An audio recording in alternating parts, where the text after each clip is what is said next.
With Parker Thune and Grayson Singleton. You better lock it up. No, you lock it up. You lock it up. Lock it up. Hit the guys up on the Riverwind Casino call-in line at 405-329-9000 or text the show on the Knippelmeyer Chevrolet text line at 405-651-3439. Do it! Just do it! Now, with Locked In, here's Parker Thune and Grayson Singleton. Well, here we go. It's a Tuesday. I'm still here in Atlanta at SEC Media Days. Tomorrow will be an interesting day. I might be running around during the hours of 12 to 2. I'm going to try to be here on the microphone throughout the show for Locked In, but Brent Venables and John Mateer and Robert Spears-Jennings and R. Mason Thomas are supposed to be doing their various media sessions smack dab in the middle of the show between 12 and 2. That, of course, I do with Steely on a daily basis. But from 2 to 3, you can count on me being here on the headset tomorrow to talk some recruiting with my good buddy Grayson Singleton and all of you on the Knippelmeyer Chevrolet text line at 405-651-3439. Man, it's starting to feel like the dog days, Grayson. There's just not a whole lot going on right now in the world of recruiting, at least as it pertains to Oklahoma.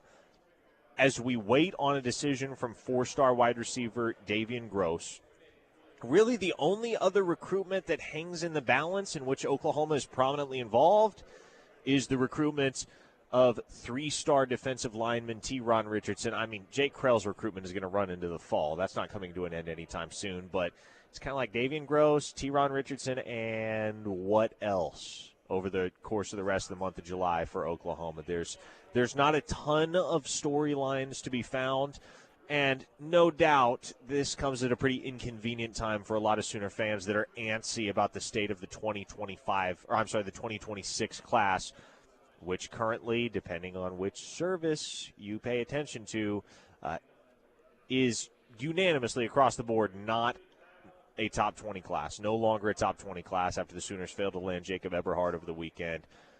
And I don't think it's a top 30 class on some sites. So we're looking at a class that is still actively coming together for Oklahoma. But in the interim, if you will, while we await whatever news might come next for Oklahoma in the recruiting realm, it's provided plenty of runway for people to start hand-wringing a little bit. What do you mean by, when you say hand-wring? Are you talking about the raw number of we are in the 30s in terms of recruiting rankings? Are we talking about the reaction to Tyler Atkinson committing to Texas? Like which part of this are we going to narrow this down to? This, and if you didn't catch the news earlier today, five-star linebacker Tyler Atkinson did commit to Texas.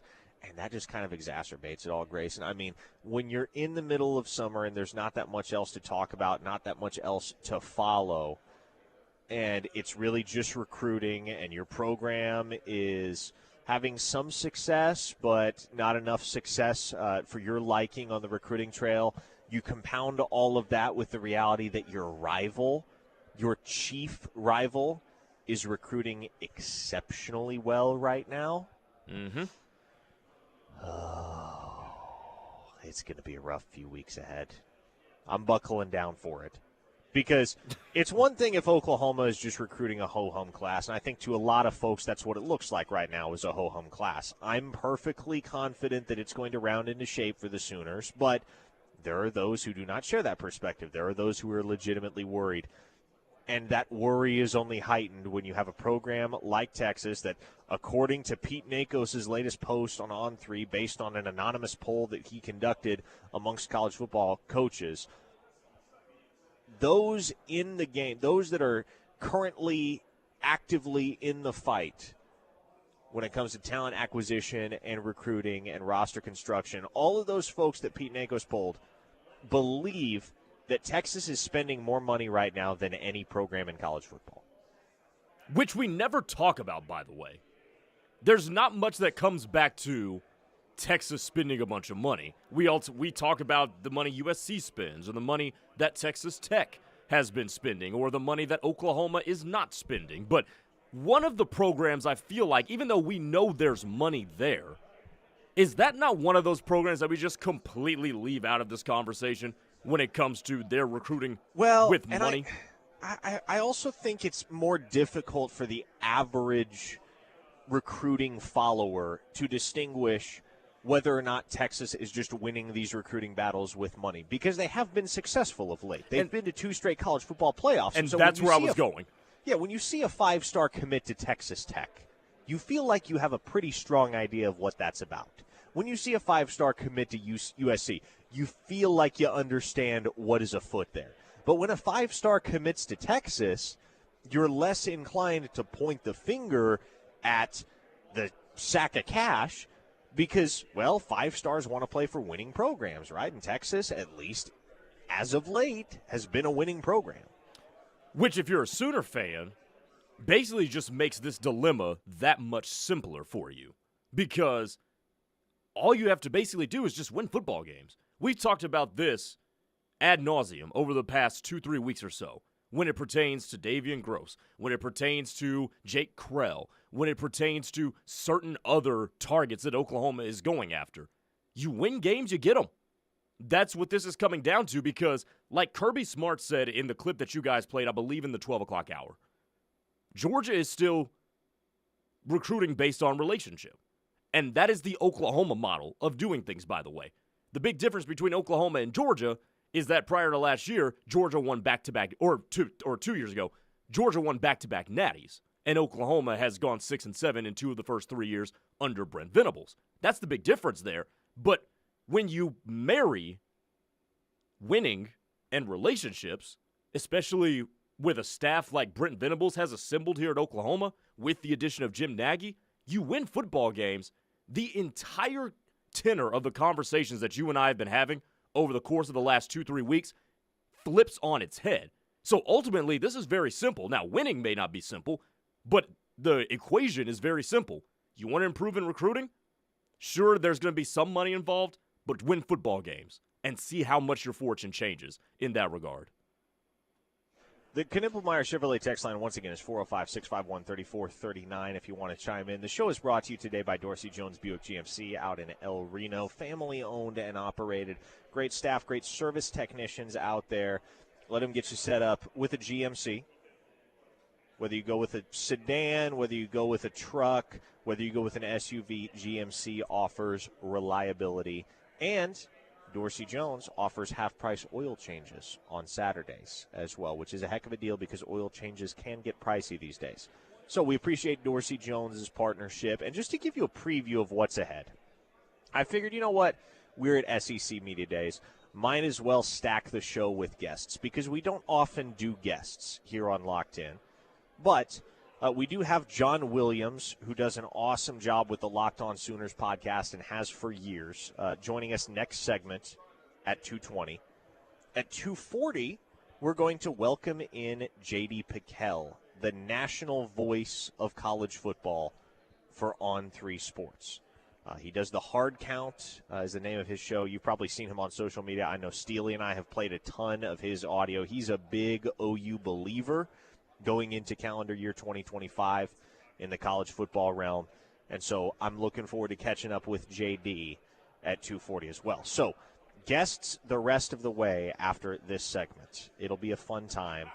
I think you guys will enjoy the content that comes your way the rest of the hour. But in the meantime, let's hit the Knippelmeyer Chevrolet text line. It's Sooner Shane in Springfield says, when it comes to recruiting, I'm going to say in Jim Nagy, I trust. And we just had another guest on the show last hour, Grayson, that I think provided an interesting, well, for lack of a better word, an interesting take on Jim Nagy. And I'm not saying he's right. I'm not saying he's wrong, but Jake Crane from Crane & Company, the national sports show on the Daily Wire, joined us, and he said, Jim Nagy, if you were drafting college football GMs, Jim Nagy would be the number 1 overall pick. He's not convinced there is anybody in the profession that is as qualified and well-suited for it as Jim Nagy. So, again, that's not a homer like me saying it. That's not Grayson Singleton saying it. That's somebody who covers and talks about college football on the national spectrum, saying that, hey, I think Jim Nagy has the potential to be the best general manager in college football, and that's a heck of a building block for Oklahoma as a program. I mean, you don't need a master's degree in football to come up with that take. By the way, no offense to Jay Crane, by the way, who was excellent on you guys' show.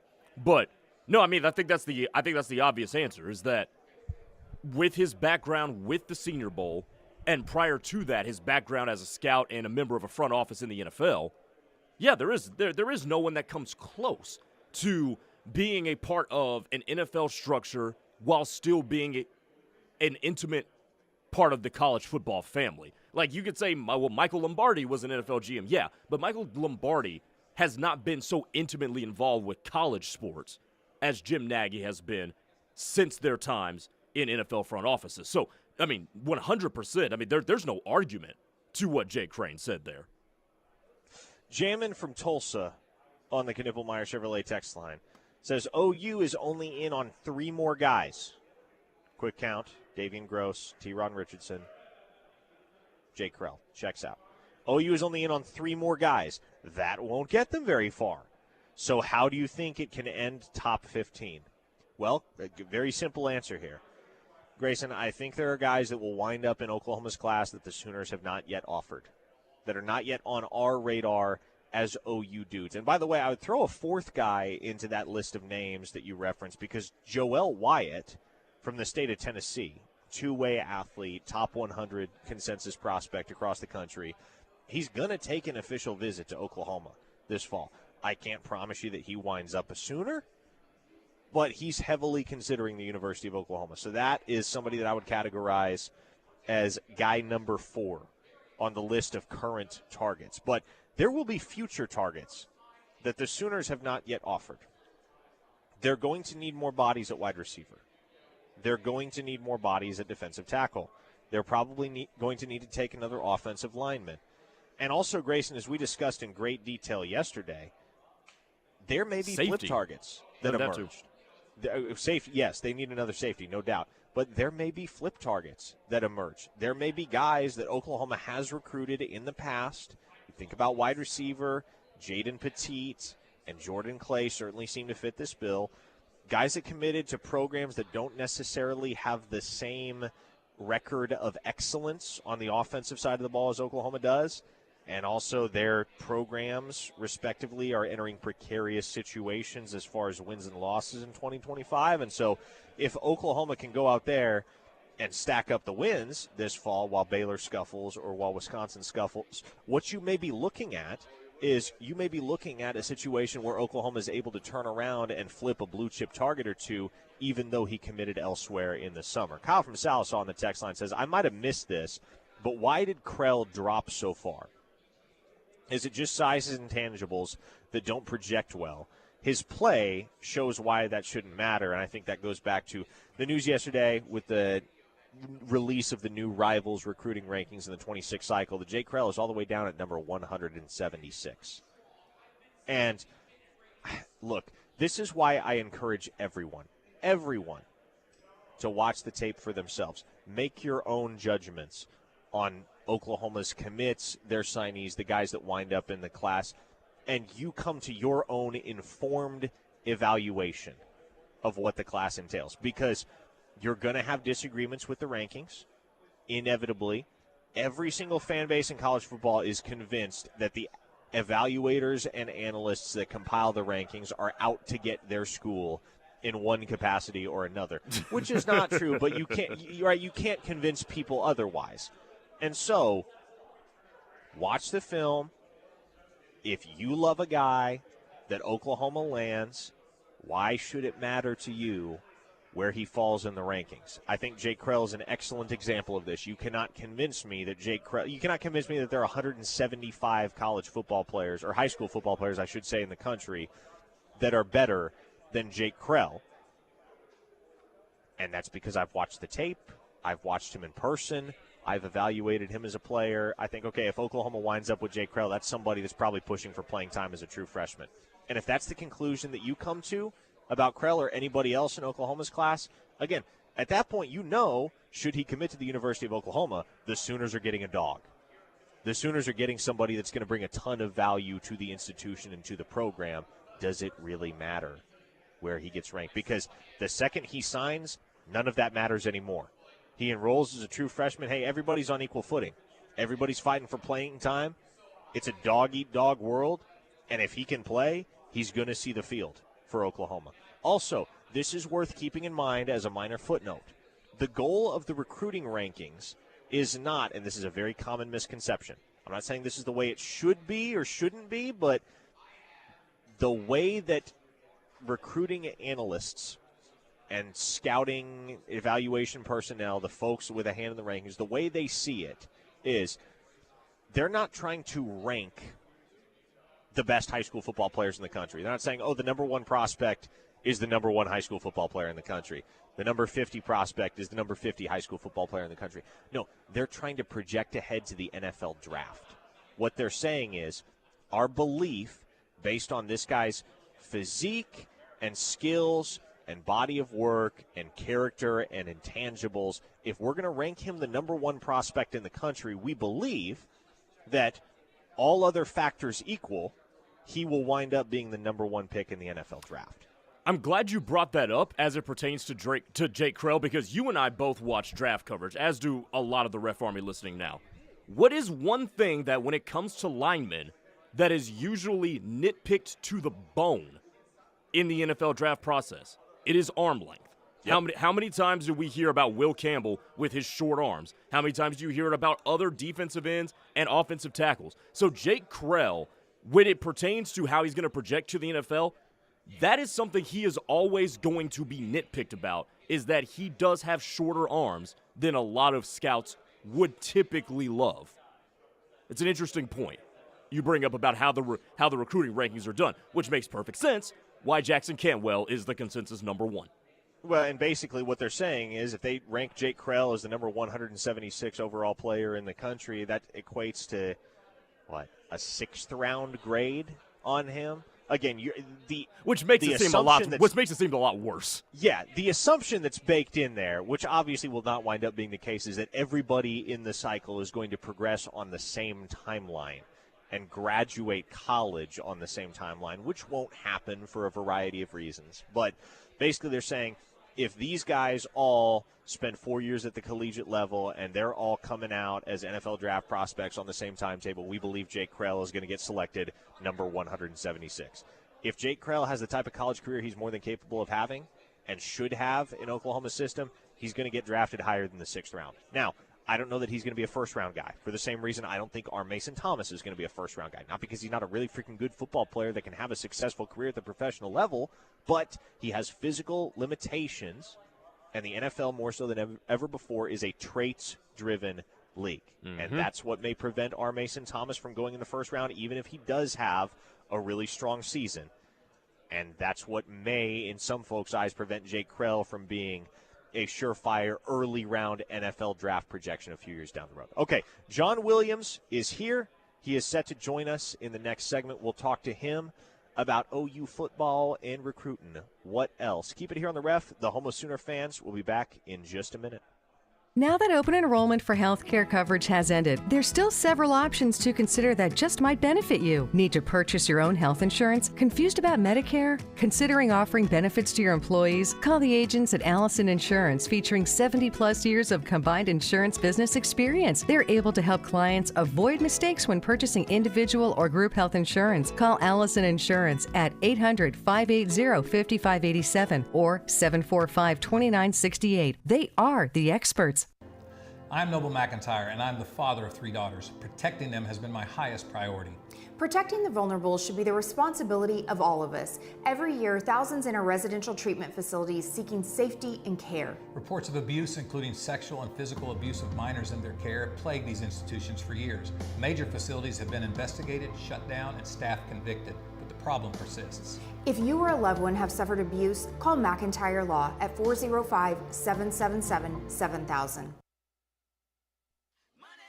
This is Peggy Doviak, and I opened DM Wealth Management because of a horrible experience that my mother had with a stockbroker. I wanted to give people an alternative, a place they could go to understand their money, to know why investment decisions were made the way they were, and to create a financial plan that would help them meet their goals. Most of all, I wanted to help them plan their prosperity. Call me at 405-329-8884 or dmwealth.com. More than 600,000 Oklahomans have disabilities. We can't afford to leave great employees behind just because they do things differently. Who we are and what we accomplish are much more important. Hire an Oklahoman with a disability and gain dependability, commitment, and lower turnover. Reach out. Oklahoma Rehabilitation Services, okdrs.gov. 1-800-845-8476. Lake Crest Casino and Hotel is the perfect getaway in Ardmore, Oklahoma, where fun, comfort, and entertainment all come standard. Stay in our luxurious 89-room hotel or treat yourself to our resort-style pool with outside bar, enjoy fine dining in our restaurant, or try your luck in our casino. The Oasis Boutique offers something for everyone. Plan your next getaway at Ardmore's newest destination for luxury, excitement, and unforgettable fun at lakecrestcasino.com or call 580-222-2910. Hi, folks. This is Larry Knippelmeyer here at Knippelmeyer Chevrolet in Blanchard, USA. Conveniently located just 15 minutes south of Oklahoma City and 10 minutes west of Norman. With all the talk of inflation, market crashes, and tariffs, it's no wonder we're all afraid to make that new vehicle purchase. Now, with that being said, there will probably never be a better time to purchase your new Chevrolet at Knippelmeyer Chevrolet. No price increase or tariffs on our huge selection of in-stock vehicles. Pickups, SUVs, cars, and even Corvettes, all marked down and ready to sell. Interest rates are good, used vehicle trade-ins are high, and rebates and incentives are back on most new Chevrolets. So hop in that old vehicle and come see us at Knippelmeyer Chevrolet in Blanchard, where nobody beats our deal. Or give us a call at 405-485-3333 or catch us on the web at knippelmeyer.com. Chevrolet, together let's drive. Get hurt in the game? We tough it out. Feel exhausted? We push on. Feeling down? We pull ourselves up by the bootstraps. But there are times when bootstraps aren't enough. When stress gets to us and we need to talk to someone about what we're really going through. So we're going to reach out because sometimes mental health is not a one-person job. Visit loveyourmindtoday.org. That's loveyourmindtoday.org. Brought to you by the Huntsman Mental Health Institute and the Ad Council.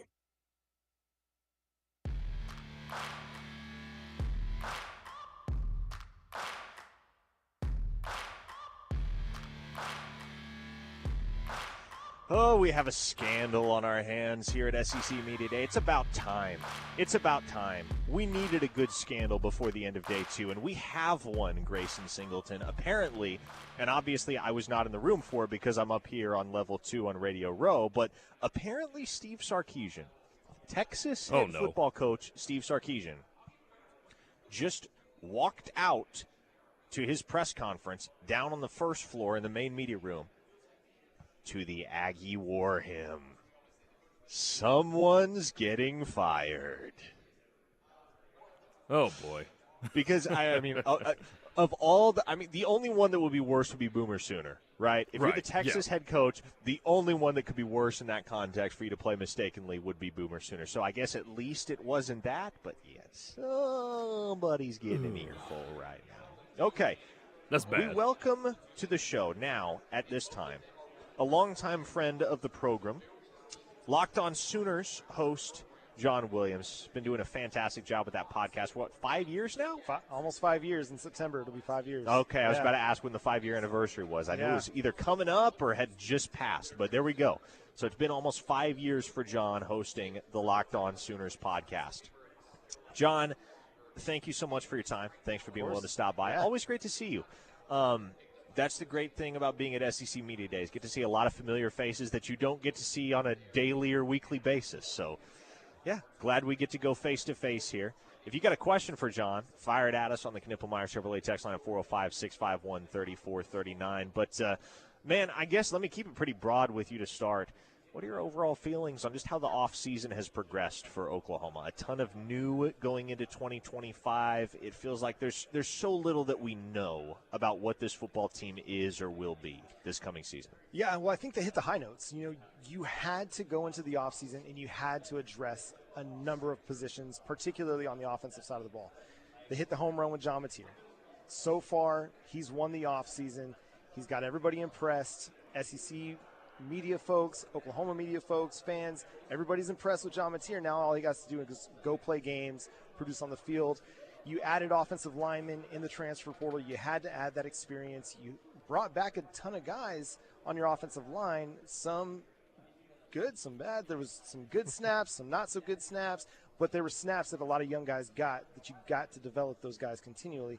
But you were able to add veteran guys in Derek Simmons and Luke Leklenko and Jake Michaela that helps those young guys continue to develop and not necessarily have to be thrown into the fire again this year. And then at wide receiver, man, you add a bunch of guys again, some guys that we're excited about, but you got to see them make the jump. But the Jaden Ott piece, I think, with Jim Nagy coming on board as the general manager, you add Jaden Ott, and it gives you another big-time difference maker along with John Mateer that you know what you're going to get with those two guys. And so you made big splashes in the offseason. You added depth where you had to add depth. You added potential starters where you had to add potential starters. Now it's just a matter of playing football games. You know, and I know a lot of folks are up in arms about where Oklahoma's going in recruiting, and I get it. I see it. I see why people are a little bit concerned about where Oklahoma's at. But it's early. We're still just a few months into the Jim Nagy era of Oklahoma recruiting. It's hard to say what it's all going to turn out to be just yet. John, to me, the worst part of Oklahoma's season last year was play calling. And because of that, the Sooner offense was so situationally bad, meaning third down and red zone, that is what I'm looking for Ben Arbuckle, the new offensive coordinator, to improve upon the most. When you look at the addition of Arbuckle, what is something with this offense that was the problem last year that you think Arbuckle should really focus on tangibly fixing? Well, I think a lot of it, to me, is going to be a personnel situation. Like, so much of what happened last year, yes, play calling was not great. Anytime you're scheming your tight ends to block elite defensive linemen, defensive ends in particular, South Carolina in particular, you're going to have a hard time. So scheming your tight ends to do that was not a great plan from Seth Luttrell. You know, Joe John Finley was getting his feet wet, trying to figure out things on the fly as an offensive coordinator, tried to get too cute at times with some of the, tight end pass plays, the running back pass plays that he was trying to call, but also just trying to get something going. I think the thing that I'm most excited about with Ben Arbuckle is just the cohesion that he's going to have. This isn't him trying to run somebody else's scheme. This isn't him trying to get outside of his box and do something new. No, he's running an offensive system that is shown to be very, very successful across college football. You could look, whether it's Tech or Western Kentucky, down in South Tech, like everywhere you look, guys coming out of this tree are having a lot of success. They're putting up a lot of numbers. It's a very productive offense. So I think that's the thing I'm looking forward to the most. It's just that cohesion between him and the offensive scheme, also between him and John Mateer. Relationship matters and communication matters, and being able to have that communication between the quarterback and the offensive coordinator, it's such an underrated aspect of what we see on a game day. There's so much that goes into the game plan and the communication. It's not just the performance on Saturday. There's conversations that happen all offseason long, all week long to help with that install and get those guys ready. So, yeah, just the cohesion of the offense I think is going to help them be a much better offense than they were last year.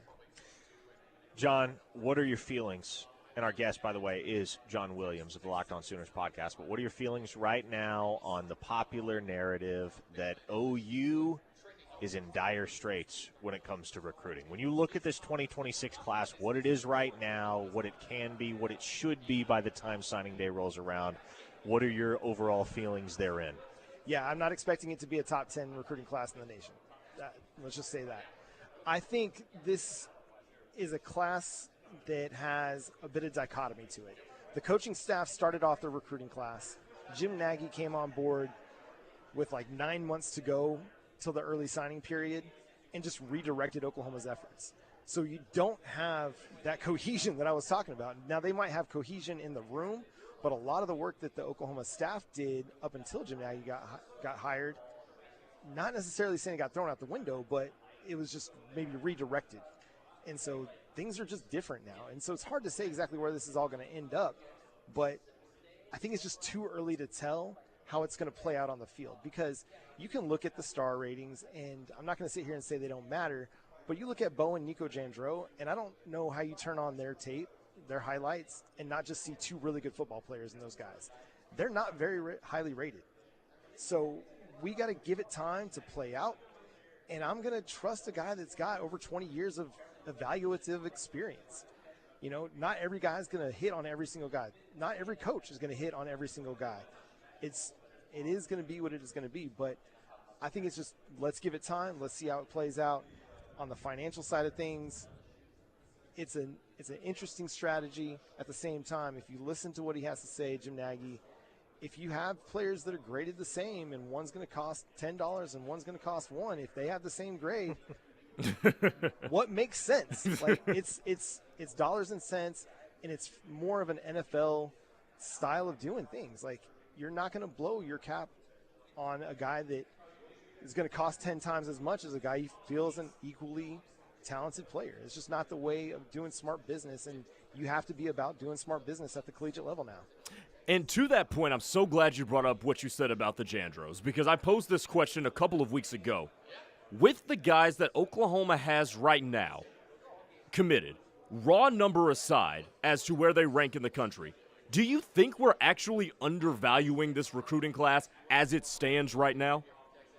I do, because I go and I look at some of the players that Oklahoma is recruiting or Oklahoma's gotten commitments from, and I'm like, that's a good ball player. Well, that guy looks like a really good ball player. And I get, I'm looking at highlights. Of course they're going to look good. But it's the way that they're making those plays, like the Jandros in particular. Those dudes just fly to the ball. They play defensive football the way that all of us as fans want to see somebody play defensive football, with not reckless abandon, but that type of style where, I mean, they're diagnosing the play, they're getting downhill really, really fast, and they're arriving with force. That's what you want from your second level and third level defenders, not guys that are going to lay back and play patiently. They see it, they diagnose it, they attack, and they attack with force. So, yes, 3-star prospects on the recruiting side, that's okay. They just look like really good football players. You go back to the Ryan Foje recruitment. He camped with Oklahoma, had 0 offers when he camped with Oklahoma. Got his offer in the August after he camped with Oklahoma. An unrated prospect when he got his offer with Oklahoma. By the time that he committed to Oklahoma, he was a 3-star prospect. Less than a week later, maybe 2 weeks later, he was a 4-star prospect. So a lot of times, and I'm not going to sit here and say that these aren't guys doing the work, but you're not always going to see the potential right away.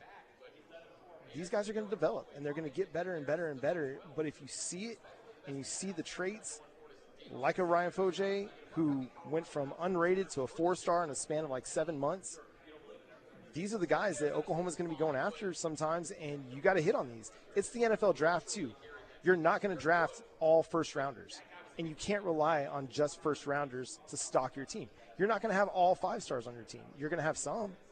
Oklahoma's going to have some. Texas is going to have some. But you also got to find those 3-star guys, those 4-star guys, to be the backbones and the cores of your roster. I like the 2022 class right now. Is it a bunch of 5-star guys that are going to be leading the way for that class? No, it's 4 stars. And Oklahoma's got their fair share of 4-star prospects in this class. And it still has a right at 50% in some places blue chip rating. So it's still a pretty solid class. Is it as good as we'd like it to be? No. I think you can always look to be better, but I think it's going to take time before we see the fruits of this class really bear out. And if you give it a chance, I think there's a chance it could be really, really good by the time it's all said and done. One more for you here, John. How many of Oklahoma's problems do you feel like will start to go away, or at least become less of an emphasis amongst the general public, if Oklahoma simply just goes out and wins in 2025? That's really the long and short of it. You can't go 6-7 and then expect to put together a top 5 recruiting class or a top 10 recruiting class. Whatever the context is, if you listen to Locked On Sooners at all, I'm happy to provide the context for you. You've listened to these guys here on the ref all the time, and they'll tell you that 2024 season was an anomaly. But you know what? The kids that are out there on the recruiting trail and doing the visits to the campuses and getting home visits from coaches, those coaches aren't going to explain away Oklahoma's problems. the Oklahoma coaches will, but Texas's coaches won't. Indiana's coaches won't. LSU's coaches won't. No, they're going to highlight the problems. And so you can't go 6-7 and then expect to have a good year. If Oklahoma goes and wins, they'll be right where they want to be. And I think this is a year that has a chance to be a really, really good year for Oklahoma because of all the things they've done in the transfer portal this offseason to reload this roster.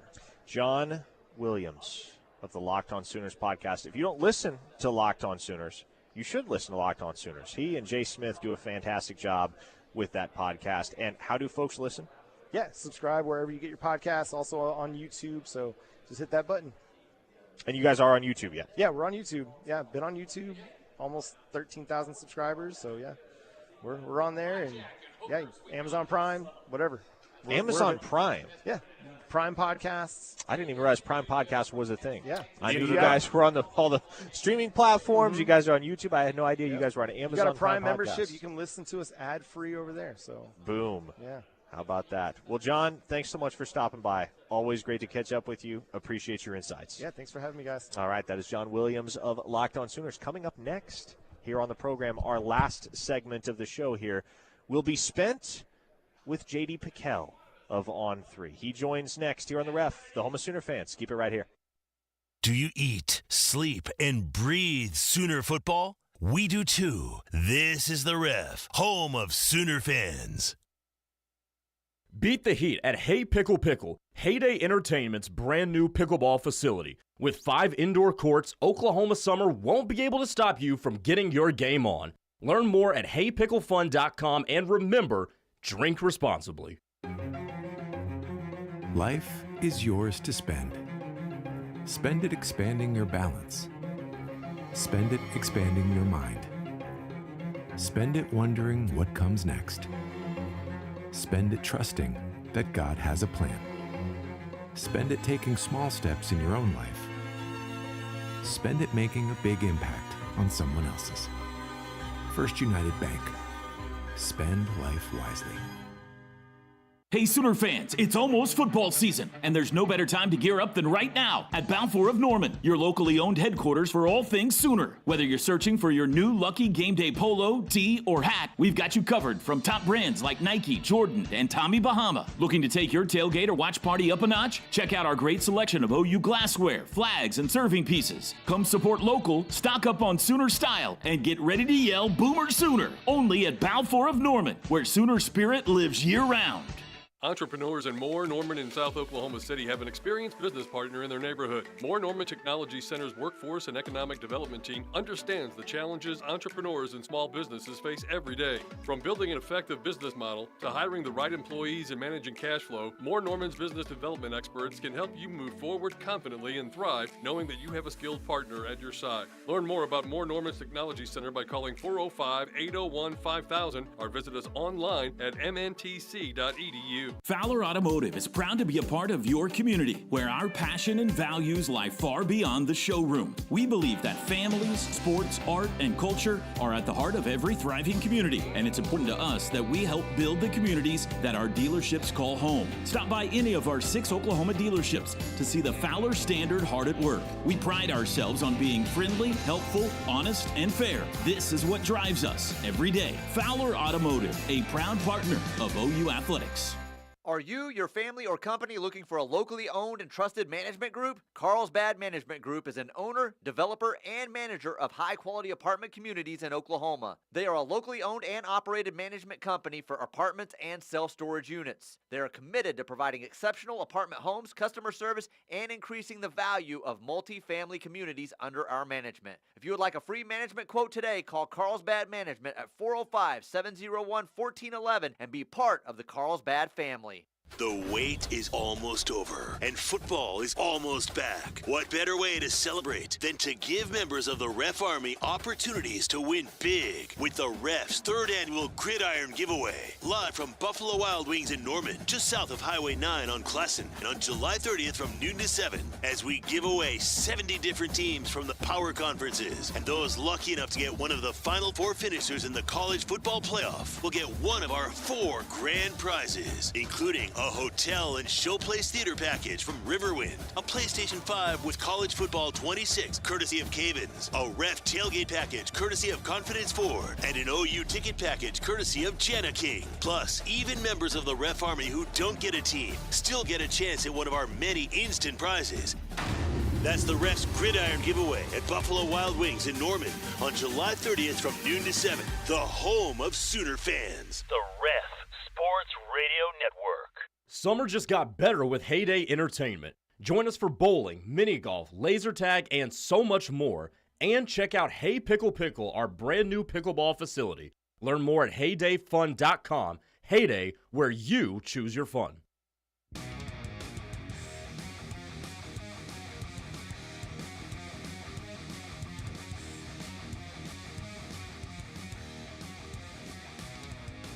It is locked in here on the Ref. The home of Sooner fans, Parker Thune, Grayson Singleton.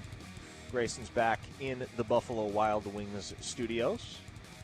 I am here in Atlanta at SEC Media Days. Oklahoma scheduled to appear tomorrow. Brent Venables will appear tomorrow. Robert Spears Jennings, John Mateer, R. Mason Thomas will appear tomorrow. Those are Oklahoma's representatives. Today, Texas and Georgia, the headliners here in Atlanta. Chime in on the Knippelmeyer Chevrolet text line at 405-651-3439. Joining us now here live from Atlanta is one of my absolute favorite guests. A guy, always good to catch up with him, always great to have him on the show. We did this last year at SEC Media Days. Excited to do it once again. He is J.D. Pickell, the voice of really all things college football for On3. The Hard Count, right? That's the name of your show? That's it, man. Yeah, it's high praise, though. I appreciate you. I appreciate you being on with me. This is awesome. I'm very excited to be basically co-workers with JD. I don't know if we're co-workers in a very tangible sense, but in a technical sense, we're both operating under the On3 brand. And it's nice. JD and I were very briefly co-workers back around the time that Lincoln Riley departed Oklahoma for USC. He was doing some freelance work for OU Insider at the time when I was really just getting started in a major capacity with the brand. But now here we are, 4 years later, both under the On3 umbrella, here at SEC Media Days, talking college football. What could be better, man? Here we are, just talking ball in Atlanta. This is the Paul Rudd. This is fun. Hot Ones. Gift. Yeah, exactly. That's basically what it amounts to. That's what it is. This is fun. It's also fun just to be at the unofficial start of the college football season. You know, I know, man. Now we can start getting hyped for it. It's actually appropriate to say, okay, now we can look at week 0, week 1, all those things. And before it was something we kind of did under the table. Now we're actually into it. It's awesome. Okay, so I will say this. Last year you were pretty unpopular among the OU demographic because you predicted, correctly I might add, that the Sooners were going to go 6-6. At the time, that was not received well. Sure. However, you did wind up being correct. Now, you're on the fan base's good side this year because you've said a lot of nice things about John Mateer. Sure. Man. So yeah. How much do you think, and I know how high you are on Mateer as an individual, what's your outlook overall for Oklahoma this year in the SEC? Because, yes, they've got a new OC, they've got a new quarterback, there's a lot to be excited about, got some returning pieces on defense. Schedule's a killer, though, man. Schedule's so brutal, dude. So brutal. And it's funny because you almost wonder, does 9-3 get you in the playoff? 3 losses a year ago for 3 different SEC teams wasn't good enough, but if they're playing that schedule that Oklahoma has, do you, with the right set of breaks, backdoor your way into the dance? I don't know. Another conversation for another time. But as it pertains to just the outlook overall in 2025, I just feel like it's such a much more stable operation. You know what I mean? I've used that word before, but I feel like a year ago, one of the reasons why I was a little bit more lukewarm on Oklahoma was there were so many things that could break a certain way, but it felt much more of a projection, like the OC and Jackson Arnold. Jackson Arnold, I think, might tear it up at Auburn this year. I'm a big fan of his and getting to talk to him here. Everyone hearing him speak, the guy's impressive. But it was a matter of, okay, well, he's never played college football before. How's that going to look? The offensive line being brand new. The schedule was still gangbusters a year ago. So all those things combined, and you look to this upcoming season, much more steady with Mateer, the roster. Venables is a steady hand on the defensive side, which wasn't the problem last year necessarily. But, yeah, man, just stable, steady, all those things. JD, you've talked about the chances that both Oklahoma and Texas come into the Red River Shootout undefeated in October. How important to the rest of the season do you think it is for the Sooners to go into Fair Park unbeaten against Texas? I think if they want to be a college football playoff team, and the thing that I love about Oklahoma and that logo and that fan base is, like, I think it's fair to say out. I mean, y'all could tell me if I'm wrong, but I feel like that's still a conversation and a bar that is set for OU every year. I think it's critical. I think if you want to be a playoff team, you have to be undefeated going into that game. I think if you want to be a playoff team, you have to win that game, quite frankly. Like, I think, obviously, the 9-3 conversation is one that probably you would bake in a loss in that game and say that's an okay loss, to put in quotation marks. But I really think that the confidence you would gain from a win like that, to go get a win against a team that everyone's projecting to be in the playoff, and rightly so, and all the hype and whatever, but if you go beat them in Red River after what last year was, and then you're 6-0, it's like, okay, hey, who else is on our schedule is going to be more difficult when it comes to offensive play callers that we're matching up against? Not necessarily saying there aren't still good play callers on the schedule, but, like, not probably better than Sark. Like, that defense is pretty loaded, probably not a ton better front sevens that are on their schedule. So the confidence builder for me in the win of their sales is something I'd watch for. You ready for a really hard question? Please. Okay. Please. J.D. Piquel, by the way, is our guest. J.D. Piquel of On3, The Hard Counts, and generally the man when it comes to all things college football takes.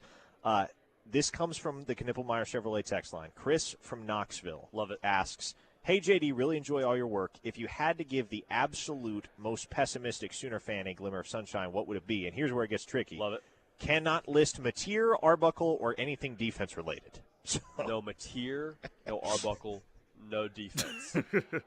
Well, you know what? We got Deion Burks back healthy in the fold. We got Javonte Gibson seemingly staying healthy. Or Javonte Gibson, I should say, excuse me. The weapons in themselves, I think, a year ago is what got you excited. I know, like, a year ago, you and I were sitting at this table saying, hey, they might have one of the better receiving corps in the SEC, and then it was a CVS receipt list of injuries. So that's the big thing for me is, like, even if you just plug in, whether it's Mateer or another more capable quarterback to get those guys the ball, I think good things happen for you. You mentioned that there seems to be a more stable operation going on with Oklahoma heading into this year as opposed to last year. But this receiving core and just array of weapons around John Mateer and Ben Arbuckle are guys from all corners of the country. Javonte Gibson, Isaiah Satania, Keontae Lewis, Jaden Ott. How confident are you, JD, that all of those dudes can mesh together coming from the various points of the United States where they came from via the transfer portal? I feel a lot more confident because Mateer and Arbuckle are like the nucleus of that whole thing, the jumping off point. So as long as your quarterback and OC are on the same page and your quarterback's almost that extension of that OC on the field, I think that is something that just puts steady hands on the wheel for Oklahoma. So I'm actually relatively confident just because of what I mentioned. If it was a new quarterback you were trying to plug in the new system and all those things, you maybe have to squint a little more to see it. The talent's there, but the fact that you have dudes who have run the system before at the highest level of this thing, that gets me excited. Also, I want to backtrack. I think the last question was can't be on the offensive side of the ball. Was that right? No, it was cannot list Mateer, Arbuckle, or anything defense related. related. Oh, okay. I was like, so they took one entire unit of the okay, one entire side of the football away from you, and then they took John Mateer. I want to make sure I didn't like just totally cop out and say receivers. Like no offense, he just said receivers. Okay, this guy's great. What's the must-win game on the schedule in your mind, for whatever reason? I have a take. I know Grayson has a take. What's your take? If there is a singular must-win game on Oklahoma's schedule besides Texas, which always feels like a must-win game, which one is it? I want to say Michigan. That's a good answer. From a starting point. Because I think so much of what last year was and what I love about Mateer and Arbuckle, like the confidence side of things, is what I get excited about. But if early in the year you can tangibly point to a game, forget what everyone else is on the outside. You can point to the rest of your locker room and say, no, we're a good football team. We just beat those guys. And they got a lot of good football players. I think that would do a lot for momentum. So I'd love to have a win on my resume after the second week against that team. Let me tell you what I perceive quickly, and you tell me if I'm wrong. I love it. The fact that Auburn is Oklahoma's very first game in SEC play, and the fact that you have to go up against Jackson Arnold, to me, makes that more of a must-win than any other game on the schedule, because if you get beat by Jackson Arnold, man, the vibes are going to be in the gutter. Not good. Yeah, Yeah, see, now I'm rethinking my whole answer, my whole thought process. Also, with it being in the SEC. Yeah. Like, you lose to Michigan, of course, not good. No one's Hurts you in the excited CFP, about that. but CFP, but yeah, man, to be down to 0-1 in the SEC standings from the jump to a guy that you just said wasn't good enough to play for you, whether it's true or not, yeah, that'd be bad. I co-sign that wholeheartedly. Well, JD, you ventured off the answer that was my answer last week. I thought Michigan was the most must-win game on the schedule, but we move on. One of the strengths of this Oklahoma team is going to be the defense, like it was a season ago. Now, they bring back a lot of talent, but I contend that they lost some pretty big minds on that defense with Danny Stutzman and Billy Bowman and Ethan Downs no longer being there. So how do you replace those dudes, not just their talent, but their leadership and the other intangibles that they were able to bring over the course of the last couple of years? I'm so glad you said that because I think people miss that whenever you talk returning production. Oh, they lost 50%, whatever. Like, I'm speaking to whatever team you're talking to in this hypothetical conversation. But you lose, like, real people in the locker room. Danny Stutzman when he is on game day. Billy Bowman when he's on game day. I think the thing that I would answer to your question is good coaches have a way of fostering the next leader, whatever that looks like in winter conditioning or spring practice. Like, the best coaches find the right guy and equip them and create opportunities for them to step up and be the next dude for your football team. So that's not a super direct answer as to who that could be or how you do that, but I think at the end of the day, how effective they are in replacing those dudes falls on your head coach, who ultimately sets your culture. On Three's J.D. Piquel is our guest. Can I venture away from X's and O's for just a second and ask you a recruiting question? Absolutely. What's your take on Oklahoma's class right now? A lot of people freaking out about it. Outside the top 25 nationally as of late, 15 commits. It feels to me as though in order to really seal the deal, especially in some of these high-profile recruitments, you got to go out and solidify everybody's job security by winning games in the fall. I was about to say that, and I was going to say, can I just be super candid and transparent? Like, I love recruiting. I track recruiting. I follow recruiting. I don't get super invested in the rankings until we hit, like, November-ish. I'm like, okay, now where are we at? Where is Oklahoma? Where are all these other, usual suspects in the SEC? Because what you just said, like, if Texas misses a bowl game next year, that class falls apart, right? Like, I mean, kind of the same sentiment for anyone in college football. If you don't have success in the upcoming season, well, then I don't really know what I'm signing up for from the commit. So I'm not overly worried. Maybe that's a me thing where I'm not invested enough in the rankings at this point. I kind of just watch it play out, see what happens. If Oklahoma wins 10 games, I think that would come with a pretty awesome recruiting ranking next to their class as well. J.D. Piquel, we are running short of time here, so I want to throw one more thing at you before we let you go. Your feelings on Brent Venables, the defensive coordinator. Dude, I love this move. I'll be short-winded. I love this move. If you're drafting best defensive minds in college football, Kirby Smart's probably number one pick. Brent Venables at 2. I think him calling plays on the defense always made sense. I'm all the way here for it. I love it. It's going to be interesting to see how it goes this fall. Obviously, he's had a hand in the defensive play calling the last 3 years, but he is the head honcho, no question about it, on that side of the ball come this fall. And really the additional sense of ownership that he's taking with this year 4 being a prove-it year for basically everyone in that building, but none more so than him. Yeah, I tend to like it. I think a lot of folks do as well. JD, thanks so much, man. Thanks for your time. Always love catching up. Thanks, JD. Pleasure, man. Thank you, guys. All right, that is JD Piquel of On 3. Great to catch up with him here at SEC Media Days. That is going to just about do it for us here on Locked In, here on the Ref, the Home of Sooner fans. Knippelmeyer Chevrolet text line is 405-651-3439. So, hey, keep firing away, because one thing I can promise you is that while I may be done here from Atlanta, the content is just going to keep rolling. Tyler McComas is directly to my left, getting ready to take over here in just a moment. And, boy, has it been a busy day. I'm looking down right now. I'm not sure who all the reporters on the first floor are waiting for, but there is a massive scrum. I can only assume this is the arch scrum, isn't it, Tyler McComas? Yeah. This has got to be the arch scrum. What a scene this has become. Isn't he dressed just like you would expect a Manning to be dressed, by the way? By the way, that text that you sent me from Zach Barnett, who himself is a UT alum, where he said, Arch has nailed the Kappa Sig president begging university leadership not to kick his frat off campus look. Fantastic. Oh, yeah. that is the banger of the day so far on Twitter.com. Well done, Zach.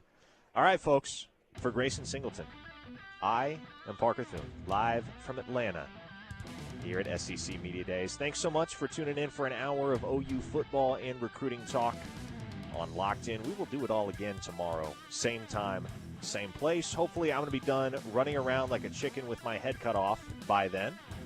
Brian Chapman, Josh Calloway, they're in the house. OU Beats starting to roll in. It'll be a fun day tomorrow. We hope you'll be along for the ride once again come 2 o'clock tomorrow afternoon. Don't go anywhere. Teddy Lehman and Tyler McComas coming up next on The Rush. This is the home of Sooner fans, the Ref Sports Radio Network.